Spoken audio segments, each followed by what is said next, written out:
नमस्कार, मी नम्रता वागळे. एबीपी माझाच्या या विशेष वृत्तात आपलं स्वागत. माळीणमधल्या भूस्खलनानंतर दऱ्याखोऱ्यात राहणाऱ्या लोकांचं विस्थापन करण्याची गरज असल्याचं वक्तव्य राष्ट्रवादीचे अध्यक्ष शरद पवार यांच्या अंगलट येण्याची शक्यता आहे. कारण जर दऱ्याखोऱ्यात राहणाऱ्यांचं विस्थापन करायची गरज आहे तर लवासाचं विस्थापन का नको, असा सवाल लवासा विरोधी जन आंदोलनाच्या नेत्या मेधा पाटकर यांनी विचारलाय. त्या काल पुण्यात आयोजित पत्रकार परिषदेत बोलत होत्या. महिन्याभरापूर्वीच शरद पवार यांनी महाराष्ट्रातल्या दऱ्याखोऱ्यांमध्ये 26 लवासा उभारण्यासाठी जागा असल्याचं वक्तव्य केलं होतं. पण माळीण दुर्घटनेनंतर पवारांनी दऱ्याखोऱ्यातल्या जनतेच्या विस्थापनाची गरज बोलून दाखवली. त्यामुळे लवासा ही देखील हिल सिटी असल्याने लवासाचं विस्थापन का करू नये, असा सवाल मेधा पाटकर यांनी विचारून शरद पवार यांना कात्रीत पकडलाय.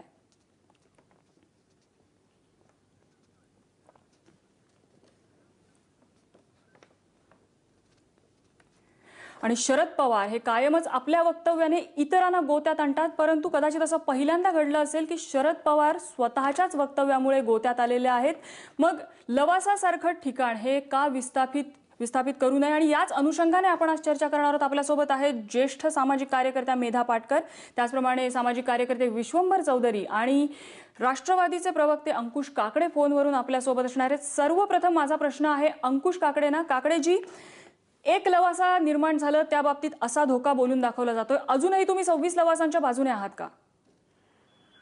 एकच आहे की आज वर्तमानपत्रामध्ये मेधाताईंचं कालच्या वार्ताहर परिषदेमधलं वृत्त मी वाचलं. मेधाताई असतील किंवा विश्वंभर चौधरी असतील यांनी पर्यावरण क्षेत्राच्या बाबतीमध्ये अतिशय अभ्यासपूर्ण काम केलेलं आहे, याबद्दल कोणाचं दुमत असण्याचं कारण नाही. परंतु आजची त्यांची वार्ताहर परिषदेमध्ये त्यांनी जे काही आरोप केलेले आहेत ते त्यांनी त्या लवासाच्या संदर्भामध्ये मला असं वाटतं की अपूर्ण माहितीच्या आधारे ते आहे. त्यांनी आज त्यामध्ये मुख्यतः त्यांचा आरोप होता की रोज त्या ठिकाणी 1500 टन दगड माती त्या ठिकाणी उत्खनन केलं जातं. ही वस्तुस्थिती नाही. आज त्या ठिकाणी फक्त 400 टनाची दगड खाणीचा माल वगैरे काढला जातो आणि ती देखील पर्यावरण खात्याची मंजुरी, जे खाण उत्खनन करायचं असतं त्याच्यासाठी असलेल्या समितीची परवानगी, आणि हे सर्व पर्यावरण कायद्याच्या अधीन राहून या सर्व गोष्टी केल्या जातात. त्या ठिकाणी ज्या ज्या आवश्यक त्या परवानग्या घ्याव्या लागतात त्या सर्व परवानग्या घेऊन मग काही वेळेला जिल्हाधिकाऱ्यांची परवानगी असते, त्या सर्व परवानग्या घेऊन त्या ठिकाणी नियमाप्रमाणे काम केले जाते. आज माळीणसारखी घटना कुठे होऊ नये याची काळजी घेतली पाहिजे. राज्य सरकार असेल, केंद्र सरकार असेल किंवा स्थानिक स्वराज्य संस्था असतील यांनी घेतली पाहिजे, याबद्दल कोणाचं दुमत असण्याचं कारण नाही. परंतु लवासाच्या बाबतीमध्ये अशा प्रकारच्या दुर्घटना होणार नाहीत याची पुरेपूर काळजी त्या ठिकाणी लवासा करत असताना घेतलेल्या आहेत. याची अनेक माहिती आपण या ठिकाणी देऊ शकतो, वेळेअभावी ती देता येईल की नाही मला शंका आहे. नक्कीच. मला विश्वंभर चौधरींना पुढचा प्रश्न विचारायचा आहे. अंकुश काकडे म्हणतात मेधाताईंचं वक्तव्य हे अपुऱ्या अभ्यासातून आहे. तुमच्याकडे अशा काही फॅक्ट्स आणि फिगर आहेत का की ज्या लवासाला माळीणसारखा संभाव्य धोका आहे हे सांगू शकतात? नाही, नंबर एक म्हणजे काकडे साहेब आत्ता जे म्हणाले 1500 टन, तर 1500 टन ही कन्सेंटच पोल्युशन कंट्रोल बोर्डनी त्यांना दिलेली आहे. लवासाला दिलेली कन्सेंट ही 1500 टन पर डे एवढी आहे स्टोन क्रशिंगची. आता मुद्दा असा आहे की पोल्युशन कंट्रोल बोर्डनी हे व्हेरीफाय करायला पाहिजे होतं की हा स्टोन येणार कुठून आहे. म्हणजे दगड खाणीची परवानगी जी आहे, लवासा बाहेरून तर कुठून मटेरियल आणत नाही. मग मटेरियल कुठे येतं तर लवासा क्षेत्रातच तयार होतं. तर त्याचा अर्थ 1500 टन प्रतिदिन एवढं. मग मला म्हणायचं आहे की जर एवढं फोडायच्या नाहीत टेकड्या तर एवढी परवानगी का घेतली, हा मुद्दा आहे. मुद्दा असा आहे की दयाल कमिटी आली. दयाल कमिटीने स्वतः सांगितलं की टेकड्यांचे अपरिमित नुकसान झालेलं आहे. नासा पॉईंट सारखा पॉईंट जिथे सगळ्या पत्रकारांसह दयाल कमिटी गेली, आम्ही पण होतो, प्रकाश आंबेडकर होते, अण्णा होते स्वतः हजारे, मेधाताई होत्या स्वतः, आणि हे आम्ही पाहिल्यानंतर तिथे कमिटीने सर्टिफाय केलं की टेकड्या फार मोठ्या प्रमाणावर कापल्या गेल्या. आता जी माती लूज झाली, म्हणजे आता निसर्ग निर्मित मानवनिर्मित या वादात न जाता माती लूज झाल्यानंतर ती माती कुठे येणार आहे, आणि मग ती माती खालीच येणार गावांच्यावर.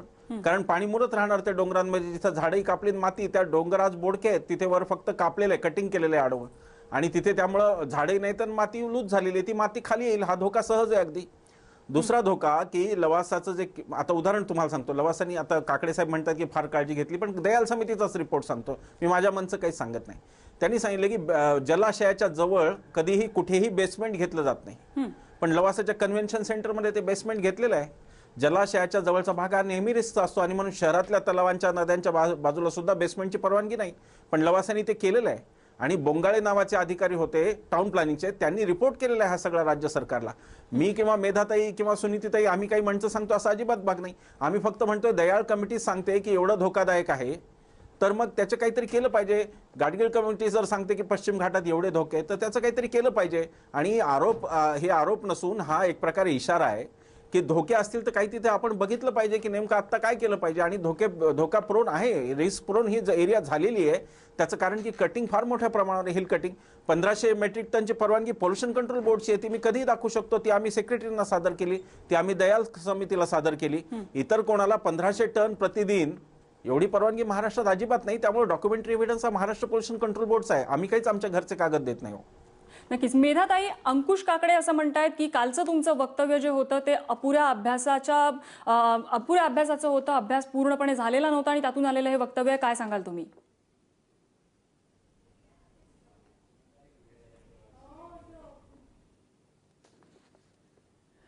काकडे जी हे अतिशय गंभीर वृत्तीचे आहेत, म्हणून मला त्यांच्यावरती काही आरोप करायचे नाही आहेत. पण कदाचित राष्ट्रवादीच्या नेत्यांची याच्यामध्ये मुख्य गुंतवणूक आहे लावासामध्ये, म्हणून राष्ट्रवादीचे कोणी प्रवक्ते हे लावासाची बाजूच घेणार.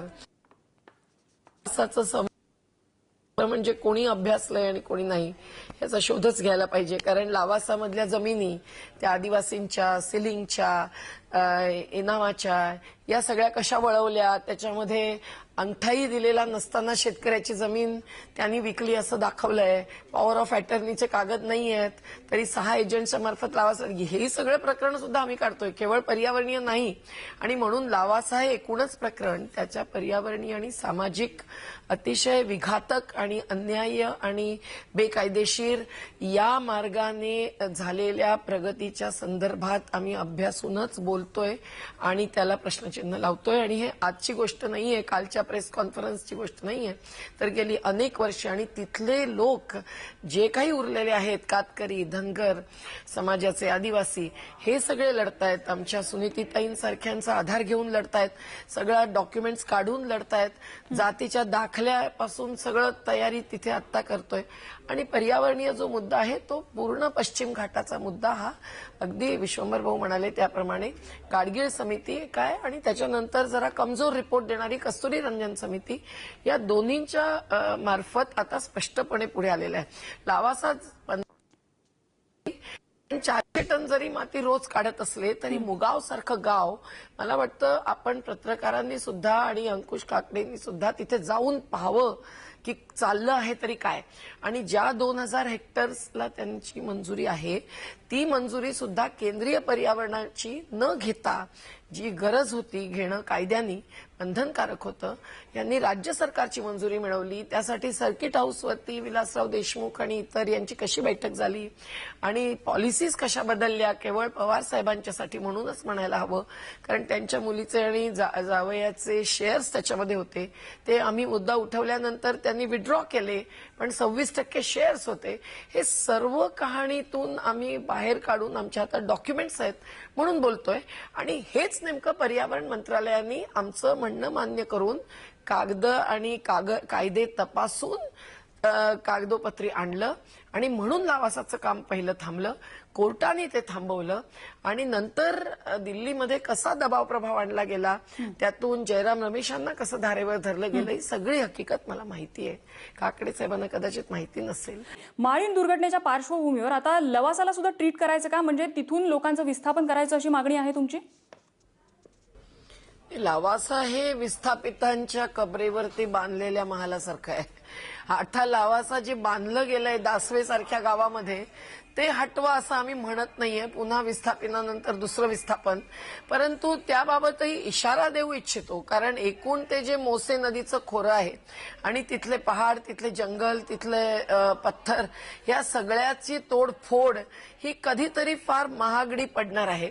आणि एकूण कस्तुरीरंगनच्या रिपोर्टमध्ये सुद्धा, अगदी गाडगीळ कमिटीच्या रिपोर्टमध्येच केवळ नाही तर कस्तुरीरंगनच्या रिपोर्टमध्ये सुद्धा या 20 गावांमध्ये आणखी काहीही ती इतकी नाजूक अवस्था पश्चिम घाटाची आणि त्या खोऱ्याची असल्यामुळे कार्य होता कामा नये, बांधकाम होता कामा नये असं म्हटलेलं आहे. म्हणून लावासा हटवू नाही, थांबवा असं आम्ही निश्चित म्हणतोय. तेच कायद्याला धरून येईल, तेच न्यायाला धरून येईल. आणि आता जे नुकसान झालंय त्याची संपूर्ण भरपाई काही होणारही नाही, परंतु निदान पुढचं नुकसान वाचेल आणि जीव आणि जीवन सुद्धा तिथे आपण वाचवण्याची गरजच आहे, हेही मला आग्रहाने सांगावं लागतं. आणि ती संपूर्ण पश्चिम घाटाबद्दलची हकीकत आहे. नक्कीच. अंकुश काकडे, मेधाताईंनी सांगितलंय की लवासाच्या बाबतीत इशारा नक्की देण्यात येईल. काय सांगाल तुम्ही, जर लवासा विस्थापित करायची वेळ आली तर कुठे जाणार? नाही, मी सुरुवातीलाच म्हणालेलं आहे की लवासाच्या बाबतीमध्ये अशा प्रकारच्या दुर्घटना होऊ नयेत यासाठी संपूर्ण काळजी घेतलेली आहे. केवळ दुर्घटना झाल्यानंतर काय होईल असं नाही, ते दुर्घटना होणार नाही याची सर्व काळजी घेतलेली आहे. मगाशी आणि मी सुरुवातीला सांगितलं की मेधाताई असतील, विश्वंभर असतील, त्यांचे हेतू प्रामाणिक आहेत, स्वच्छ आहेत, त्याच्यामध्ये दुमत असण्याचं कारण नाही. परंतु या ठिकाणी जे डोंगर माता कटिंग वगैरे केला जातो त्या बाबतीमध्ये भूगर्भ शास्त्रज्ञांकडून त्यांच्या सल्ल्यानुसार ते सर्व कटिंग केले जातं. कुठेतरी आणलं, पोकलन लावलं आणि त्या ठिकाणी खडक खणला असं होत नाही. किंवा ती पाणी किंवा माती याचा निचरा होऊ नये, ती साठून राहावी याच्यासाठी पूर्ण काळजी ही या त्या ठिकाणी घेतलेली असते. आणि कोणत्याही परिस्थितीमध्ये माळींची झालेली घटना दुर्घटना आहे, निश्चित आहे, दुर्दैवी आहे, नैसर्गिक आहे, परंतु प्रवासाच्या बाबतीमध्ये त्यांच्या खालच्या गावांना कुठल्याही प्रकारचा त्रास होणार नाही. अशा प्रकारचं पाणी किंवा माती खाली वाहून जाऊन त्या ठिकाणी गावांना काही त्रास होईल या बाबतीमध्ये पूर्ण काळजी घेतलेली आहे. नक्कीच. मला शेवटचा प्रश्न विश्वंभर चौधरीने विचारायचा की इंग्रजांनी सुद्धा अशी हिल स्टेशन किंवा हिल सिटीज, पाचगणी, महाबळेश्वर असतील त्यासारखी तयार केली, पण एक लवासा जे स्वातंत्र्यानंतर तयार झालं त्या बाबतीत सुद्धा असा धोका निर्माण झालाय, त्याच्याबद्दल काय सांगाल तुम्ही? हे पहा, अगदी स्पष्ट एक गोष्ट आहे. 18,000ची लोकसंख्या आता त्या सगळ्या गावांमध्ये मिळून साधारणतः आहे 20 गावांमधून. आता 18,000च्या जागी जर तुम्ही 2 लाख लोक राहायला आणणार असाल तर त्या व्यवस्थेवर ताण पडणार, तिथल्या निसर्गावर ताण पडणार, तिथल्या डोंगरांवर, दऱ्यांवर, झाडांवर ताण पडणार, हे स्पष्ट आहे. कारण की तुम्ही तिथे किमान 10 पटींनी जास्त लोक घेऊन जाताय किमान. त्यामुळं त्याचा ताण किती आणायचा. इंग्रजांची हिल स्टेशन जी आहे ती 1+G+1 या धर्तीचे आहेत. म्हणजे आजही महाबळेश्वर, पाचगणी, लोणावळा इथे G+1 हा निकष आहे की तुम्हाला जर बंगला बांधायचा असेल तर एकच मजला वर बांधता येईल, तुम्हाला असे 7-7, 8-8 मजली बिल्डिंग नाही बांधता येत. तर मुद्दा असा आहे की तुम्ही लोड किती देणार हा प्रश्न आहे. आता लोकांचा खूप गैरसमज आहे की लवासा आता पूर्ण झालं. लवासा पूर्ण झालेलं नाही. फक्त 2000 हेक्टरचा क्लिअरन्स होता आणि त्याच्यामध्ये फक्त 2 गावं, भुगाव आणि दासवे, ही गावं फक्त झालेली आहेत. अजून 18 गावं आपल्याला वाचवता येतील.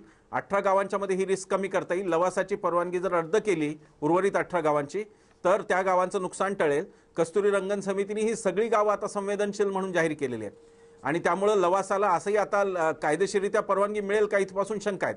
जर केंद्र सरकारनेच काही अमेंडमेंट दयापूर्ण रीतीने त्यांना अगदी उदारपणे केली तरच हे होईल. अन्यथा आत्ताच्या परिप्रेक्षामध्ये लवासा 2 गावांच्या पुढे जाऊ शकत नाही ही स्थिती आहे. आणि म्हणून लवासाला विरोध हा लवासाला नसून संपूर्ण पश्चिम घाटात. नक्कीच. म्हणजे अंकुश काकडेंनी कितीही जरी लवासाचं पाठराखण केलेली असली तरी अनेक पर्यावरणीय प्रश्न असे आहेत जे लवासाच्या केसमध्ये अनुत्तरित राहिलेले आहेत. आणि या ठिकाणी विचार करता माळींच्या निमित्ताने का होईना किंवा मेधा पाटकरांनी जो प्रश्न उपस्थित केला त्या निमित्ताने का होईना, पण लवासाच्या प्रश्नाचा जो शांत झालेला ज्वालामुखी आहे तो पुन्हा एकदा त्याचा उद्रेक झाला असं म्हणायला हरकत नाही. या सर्व मान्यवरांनी या चर्चेसाठी आपल्याला वेळ दिला त्याबद्दल त्यांचे धन्यवाद. या विशेष वृत्तात इथेच थांबतोय. बघत रहा ABP माझा.